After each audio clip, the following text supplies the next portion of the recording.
السلام عليكم ورحمة الله وبركاته. أشياء هركفون المان ورحمة بكم جرتني نجينيكو اسم برافة هذا قبيتشان فيسبوك الرتي فكينيا وكومنتي بوست يو غوتاني يو كومنتي نما كنتن يرو بريسي تسان يو دوغون كورتن أكمي سرسينا ورجتني في يرو yeroo komentii namaa kennitanis yeroo waa post gootanii barreeffama post gootasan yoo dogongortan karaa salphaan akkaataa itti sirreeffatan osoo postii san hin kaafne osoo komentii san hin kaafne karaa salphaan akkaataa itti sirreeffatan isin mul'isa. Na YouTube channel qaba. YouTube channel kiyya subscribe na gochuun dagatina. Gama TikTok warri na hordoftanis follow godhaatiin na hordofaa isiniin jecha barnoota garaagaraa qabadhee isinii dhiyaachuuf qophiirra jira. YouTube channel kiyya haarawaa YouTube channel haarawaa kana subscribe godhaatii maatii keenya ta'a isiniin jecha. Okay, YouTube keessan keessa seentanii bariisoo show jettanii search gootanii karaa gabaabaatti isinii bahuu danda'a jechuudha boleeyyan kiyya. akkanatti yoo isinii bahe mallattoo subscribe jettu tana gisee takka tuqxanii mallattoo bilbila afoo jettu tana ol ka jedhu kanarra yoo kaayattanii karaa salphaadhaan wanni an gadhiisu isin bira ga'uu danda'a jechuudha. Barnoota gadhiiseeru dhaqaa daawwadha irraa waa barattu isiniin jecha. Warri gara Facebook pageetiinis gara hundaanuu na hordoftanii follow na godha na jajjabeessaa isiniin jecha. Okay, gara barnoota adda barraa jechuudha. Audio Jungle. Facebook keessan keessa seentanii okay, erga Facebook keessa seentanii fakkeenyaaf komentii nama tokkoof kennuu barbaaddanii fakkeenyaaf kanuma komentii yoo kenne barreeffama dogoggoree komentii kennuu danda'a jechuudhaan. Okay, fakkeenyaaf maashaallah ka jedhe kanarratti akkanatti fakkeenyaaf qubee wayyoo akkana wal keessa neelaa dogoggortee akkana post godhe yaani komentii kana kenneefi amma komentii kana kenneefi jira kunoo jechuudha. Okay, akkamitti barreeffama afoo jijjiirraa hojjettanii post ma booda yaani komentii ma kennitan kana qubaan gadi qabdan jechuudha. Cimsitanii akkas gadi qabdan. Erga gadi qabdanii akkana isinii fida. Replay kan jedhu copy kan jedhu delete kan jedhu edit kan jedhu si waan biraan tuttan edit kan jettu tana tuttan inna barreeffamni isin barreessitan akkana isin irraa xaragdanii maashaallah ka jechuu bicha asi update ta'etti tanan dhoftanii haroomee dhaqeeraa jechuudha. Kunoo maashaallah jedhee akkasi dhaqeeraa isiniin jedha. Postii yeroo waa gootanii fakkeenyaaf waa postiin godha.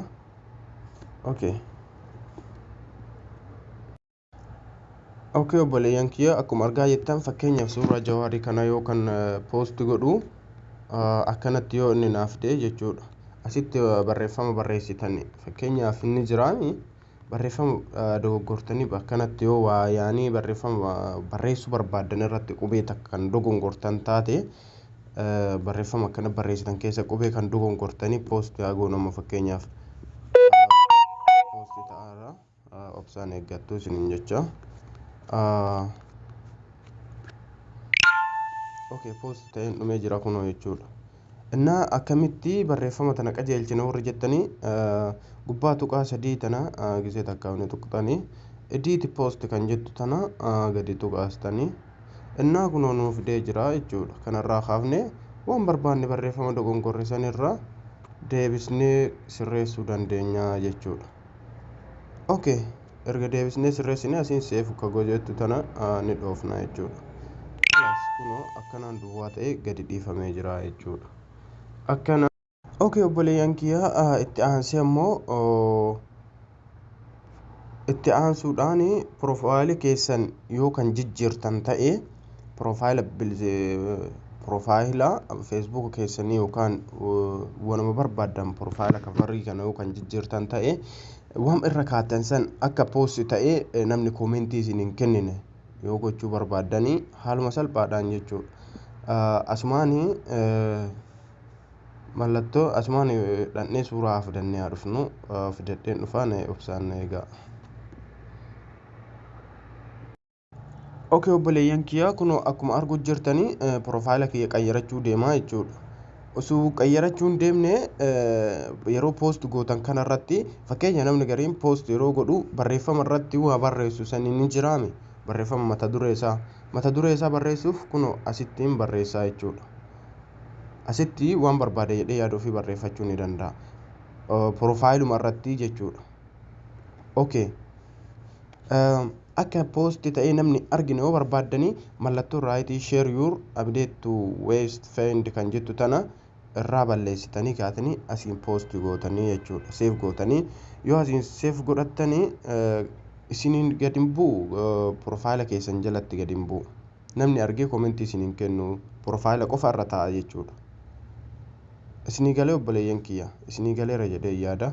Haala kanaanii sirreeffattanii asiin save yoo gootanii save ta'aa jira obsaan eegamee ilaalla wajjumaan ilaalla.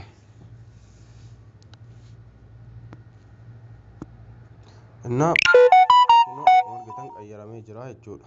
Qayyaramee jira garuu ammoo profaayila kiyya jala seeneen jiru shuf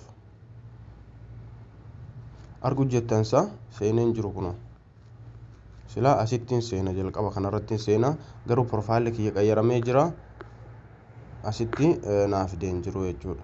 Akkasitti sirreeffachuu ni dandeessu isiniin jecha obboleeyyan kiyyaa. Warri gama tiktokiitiis gara feesbuukaas gara hundaanuu naaf hordofu jirtanii subscribe yookaan follow gara hundaanuu naaf godhaa na jajjabeessaa barnoota babbareedoo qabadhee isiniin dhufa jechuudha. Kanaaf assalaamu alaikum warahmatullaahi wabarakaatuh.